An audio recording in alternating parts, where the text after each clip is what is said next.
সুন্দর। মৃগেল মাছ 5টা, হ্যাঁ 5টা মৃগেল। রুই হচ্ছে 6টা, কালি আছে একটা, কালির সাইজ ভালো। কাতল আছে কয়টা? 6টা, 7টা। কাতল হচ্ছে 7টা, সব মিলায়া 21টা মাছ না? আলহামদুলিল্লাহ। এই যে একটা আলহামদুলিল্লাহ। ওইটা দিয়ে এটা দিয়ে 20। এটা কি মাছ? এটা আমরা বাটা মনে করে রাখছিলাম। না বাটা না, এটা বাটা মনে হইতেছে না। দেখি ভালো মাছ হইছে না? আলহামদুলিল্লাহ আজকে আমরা 100% বাটা, এটা 100%। মানে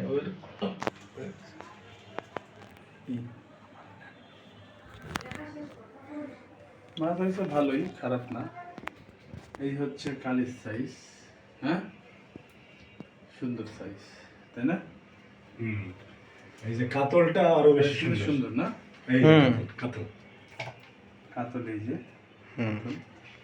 আর মৃগেল মাছও বড়, মৃগেল মাছও বড়, মোটামুটি সাইজ ভালো আলহামদুলিল্লাহ। 1.5 কেজি। দুইটা আলহামদুলিল্লাহ। রুইগুলো, রুইয়ের বডিগুলো সুন্দর, হ্যাঁ সুন্দর, হ্যাঁ কালারটা সুন্দর।